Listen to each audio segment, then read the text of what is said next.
Tapi para ahli di sini menyebutkan bahwa Frankel dan Noalen, ya, korelasi itu adalah untuk mengetahui hubungan dan tingkat hubungan antara dua variabel atau lebih, kuat atau tidaknya variabel tersebut, dan ada upaya juga untuk mempengaruhi variabel tersebut, ya, satu sama lain, sehingga variabel tersebut tidak bisa dimanipulasi. Itu termasuk Frankel dan Noalen. Kemudian yang kedua adalah Guy. Ya. Korelasi adalah penelitian yang variabel-variabelnya itu tidak bisa dimanipulasi oleh peneliti dan langsung dapat mencari hubungan antara variabel tersebut. Kemudian yang ketiga, Emzir. Korelasi adalah penelitian yang berusaha untuk menafsirkan antara variabel dan korelasional ini bisa dilakukan di berbagai bidang, di antaranya pendidikan, sosial, maupun ekonomi. Jadi mungkin kita tadi simpulkan ya bahwa korelasi ini adalah hubungan antara variabel yang satu dengan variabel yang lainnya. Variabel X dengan variabel Y misalkan seperti itu. Ya. Untuk apa? Untuk mendeteksi ya sejauh mana kekuatannya variabel yang satu dengan variabel yang lain.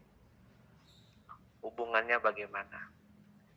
Kemudian selanjutnya dari tujuan penelitian korelasi ini, yang pertama adalah untuk mencari bukti terdapat tidaknya hubungan ya korelasi antara variabel. Ya. Jadi tujuannya benar enggak sih ada hubungannya enggak antara variabel yang satu dengan yang lainnya. Misalkan tentang motivasi ya, motivasi belajar terhadap prestasi. Nah, kalau kita lihat motivasi itu dengan prestasi pasti ada hubungannya. Nah, jadi kita lihat dengan korelasi ini, dengan hubungan ini berarti oh iya ada keterkaitannya ya antara motivasi dengan prestasi. Misalkan motivasi disemangati si anak ini ternyata prestasinya bagus, berarti ini ada hubungannya, ada korelasinya. Jadi tujuan penelitian ini adalah untuk mencari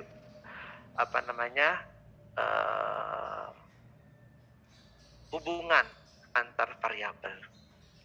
Kemudian yang kedua, ketika kita sudah menemukan tadi contohnya motivasi terhadap prestasi belajar misalkan, bagaimana hubungannya ya, kuat atau tidak, erat atau tidak antar variabel tersebut.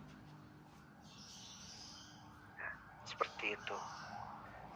Kemudian yang selanjutnya adalah untuk memperoleh kejelasan dan kepastian. Oh, ternyata ketika dimotivasi, anak ini menjadi prestasinya bagus. Ya, seperti itu. Ketika tidak dimotivasi, ya anaknya berarti ya biasa saja. Ya, di sini ada kejelasan, ada pengaruhnya. Ada hubungannya antara motivasi dengan prestasi belajar. Jadi itu tujuan penelitian korelasi. Ya. Baik. Kemudian selanjutnya adalah setelah kita mengetahui tujuan korelasi, yaitu kita akan melihat dari ciri-ciri ya penelitian korelasional ini. Nah, yang pertama yaitu adalah variabel yang diteliti ini relatif rumit ya, tidak dapat dieksperimentasikan dan dimanipulasikan. Jadi kalau memang variabelnya rumit, nah baru kita menggunakan metode korelasional seperti itu. Itu yang pertama. Yang kedua, mengukur variabel yang berhubungan secara serentak dalam situasi yang realistik. Ya, ada hubungannya antara variabel yang tadi itu yang X dengan yang Y dan serentak gitu. Tadi ketika saya contohkan antara motivasi ya dengan prestasi belajar, itu kan serentak, artinya oh iya berbarengan kan variabelnya gitu. Ketika dikasih motivasi anak ini maka prestasinya bagus, seperti itu. Yang ketiga, koefisien korelasi yang ingin dicari adalah positif atau negatif, atau signifikan atau tidak signifikan. Artinya ketika dengan contoh tadi itu, ketika siswa ini dimotivasi, naik nggak nih ya nilainya gitu, prestasinya bagaimana, apakah dia meningkat atau tetap seperti itu ya. Jadi itu untuk ciri penelitian korelasional. Kemudian selanjutnya adalah macam-macam penelitian korelasi. Nah, yang pertama adalah penelitian hubungan.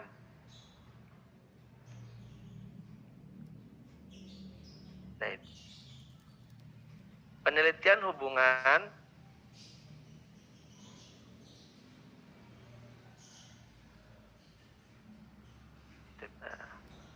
mohon maaf di antum ini yang muncul apa ya sekarang? Macam-macam penelitian korelasi. Ya, masih PPT kan ya? Betul. Ya, tape. Nah, penelitian hubungan ya, atau mungkin kita sebut studi hubungan ya.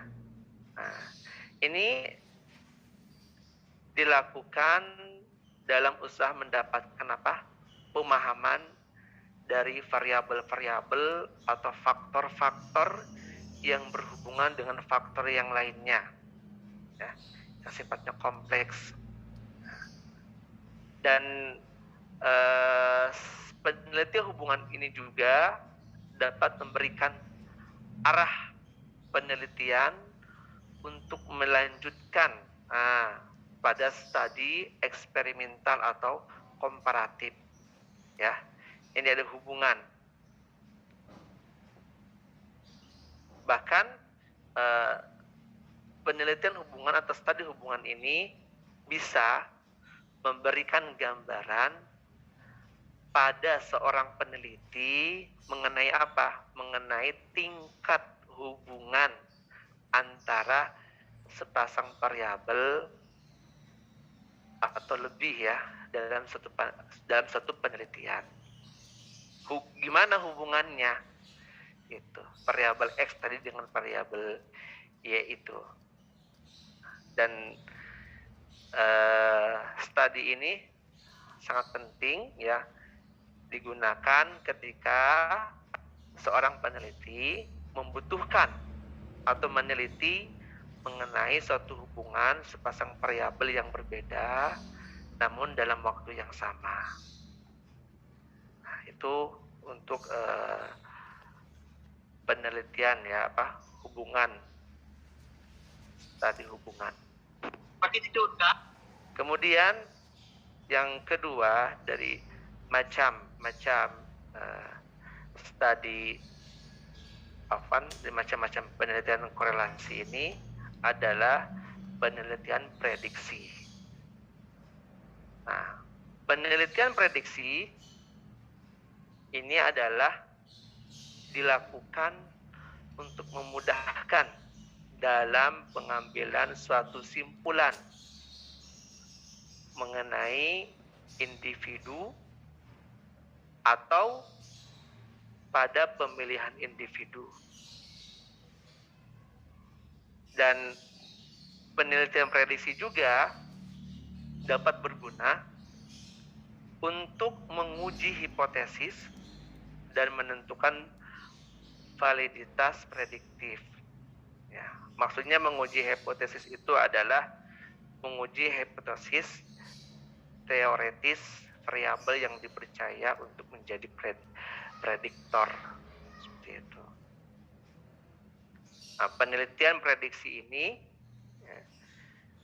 bisa juga membuktikan bahwa ketika ada variabel yang diteliti tersebut muncul terlebih dahulu, maka variabel yang diteliti harus urut. Dan juga di peneliti prediksi ini bisa menentukan atau memprediksikan kejadian yang akan terjadi di masa mendatang atau variabel tertentu ya. Maksudnya tadi mungkin diprediksikan ya, oh barangkali kalau dikasih motivasi barangkali ya ini bisa bagus prestasinya. Kalau tidak dikasih motivasi maka prestasi belajarnya akan menurun. Seperti itu. Nah, mungkin itu untuk prediksi ya, penelitian prediksi. Kemudian yang ketiga itu adalah penelitian multivariat.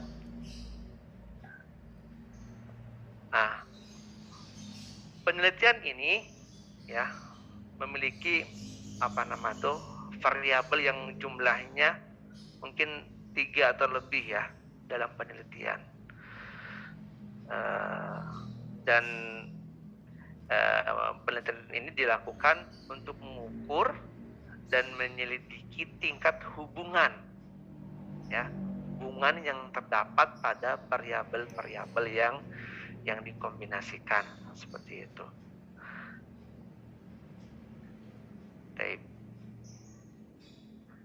Teman-teman yang dirahmati oleh Allah Subhanahu wa taala, mungkin itu ya secara singkat ya karena waktu mungkin seperti itu untuk macam-macam penelitian korelasi. Kemudian selanjutnya adalah langkah-langkah dalam penelitian korelasional. Itu langkah-langkahnya apa saja sih? Seperti itu. Yang pertama adalah penentuan masalah. Ya. Penentuan masalah ini maksudnya bagaimana? Yaitu menentukan masalah. Ya. Jadi tidak semua permasalahan bisa diteliti dengan korelasional, karena pada korelasional hanya mengukur tingkat hubungannya, bukan sebab atau akibat dari permasalahan tersebut, bukan. Tapi hubungannya erat atau tidaknya, ya, seperti itu. Permasalahan yang diteliti dengan penelitian korelasional haruslah memberikan dampak atau manfaat pada hasilnya. Nah, penentuan masalah berdasarkan adanya fenomena yang kompleks sehingga perlu diketahui hubungannya ya, kuat atau tidaknya. Jadi bukan karena sebab akibat ya. Kayak tadi mungkin bagaimana sih erat hubungannya antara motivasi dengan prestasi belajar ya. Seperti itu. Kemudian yang selanjutnya adalah di antara langkah-langkah yaitu studi kepustakaan. Studi kepustakaan itu adalah mencari referensi atau landasan teori ya untuk penelitian tersebut. Ya, seorang peneliti ya kita kalau mau menggunakan korelasi ya ketika dalam penulisan tesis ini harus mencari sumber referensi yang bisa digunakan sebagai acuan peneliti. Itu yang dimaksud dengan studi kepustakaan. Kemudian yang selanjutnya adalah metodologi penelitian. Metodologi penelitian ini adalah menentukan metode penelitian yang digunakan. Pada metode penelitian korelasional ini, seorang peneliti ya harus menentukan subjek yang akan digunakan pada penelitian tersebut. Pemilihan subjek itu harus didasarkan pada variabel-variabel yang ditentukan, ya, sehingga hasil yang didapatkan bisa valid dan relevan. Itu untuk metodologi penelitian. Kemudian yang selanjutnya adalah pengumpulan data. Nah, pengumpulan data yang keempat ya, itu berdasarkan atau menyesuaikan variabel yang dipilih.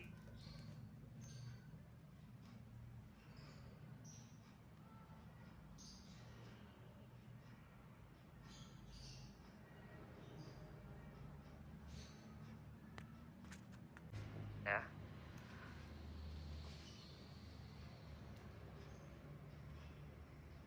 Dan seorang peneliti ya harus bisa menyesuaikan penelitiannya dengan menggunakan teknik hubungan, prediksi atau korelasi bivariat ya, seperti itu. Kemudian yang terakhir adalah simpulan. Dari langkah penelitian korelasi ini ada simpulan yang keenam, yaitu merangkum atau mengambil simpulan secara umum dengan mendeskripsikan dan pembahasan hasil mengenai penemuan tersebut. Teman-teman yang dirahmati oleh Allah Subhanahu wa taala, adapun kelebihan dari korelasional ini yaitu mampu menyelidiki dua variabel atau lebih dalam waktu yang bersamaan. Yang kedua, mampu memberikan informasi mengenai tingkat kekuatan ya, hubungan antar variabel yang diteliti ya, seperti itu. Kemudian yang ketiga adalah mengatasi masalah berkaitan dengan bidang sosial, ekonomi, pendidikan dan lain-lain ya. Kemudian memungkinkan untuk memberikan prediksi tanpa menggunakan sampel besar. Kemudian yang terakhir memungkinkan untuk menyelidiki variabel-variabel dengan intensif dan atau dalam. Itu untuk kelebihannya. Adapun kekurangannya adalah tidak bisa menjelaskan sebab atau akibat tadi ya. Tidak bisa menjelaskan sebab atau akibat dari hubungan antara dua variabel atau lebih yang diteliti. Yang kedua, hasil hanya mengidentifikasi hubungan satu dengan yang lain, hanya hubungan saja, erat atau tidaknya. Kemudian tidak bisa menunjukkan hubungan yang bersifat kausalitas sebab akibat tadi itu. Kurang ketat dan tertib karena tidak ada kontrol pada variabel bebas ya yang diteliti. Kemudian selanjutnya adalah memasukkan data penelitian tanpa mempertimbangkan atau pemilihan. Itu untuk kekurangan korelasional. Nah, mungkin saya mencoba memberikan contoh di sini ya. Contoh penelitian korelasional yaitu ada ini sebuah penelitian ya, yaitu studi korelasi prestasi kemampuan bahasa Arab ya mahasiswa jurusan pendidikan bahasa Arab terhadap pembelajaran baca Al-Quran Ma'had Al-Jami'ah Institut Agama Islam Negeri IAIN Antasari Banjarmasin. Nah, ini studinya studi korelasi hubungan ya kemampuan bahasa Arab mahasiswa terhadap pembelajaran baca Al-Quran. Seperti itu. Bagaimana hubungannya? Itu dikorelasikan. Kemudian contoh penelitian yang kedua yaitu adalah korelasi antara penguasaan kosakata bahasa Arab dengan keterampilan berbicara pada mata pelajaran bahasa Arab ya. Ini siswa kelas 8 di SMP Bustanul Ulum Bantar Kawung. Jadi kemampuan kosakata. Apakah kosakatanya banyak terus ada hubungannya dengan berbicara ya kemarin bahasa Arab bagaimana? Seperti itu. Apakah banyak istilahnya dalam ilmu iktisab al-lugawi itu dukhul lugawi yaitu kosakatanya mufradatnya, kemudian khuruj al-lugawi yaitu berbicaranya bagaimana, apakah hubungannya kuat atau tidak. Kemudian yang ketiga adalah contoh penelitian adalah korelasi antara kemampuan berbahasa Arab dengan membaca Al-Quran. Gimana nih?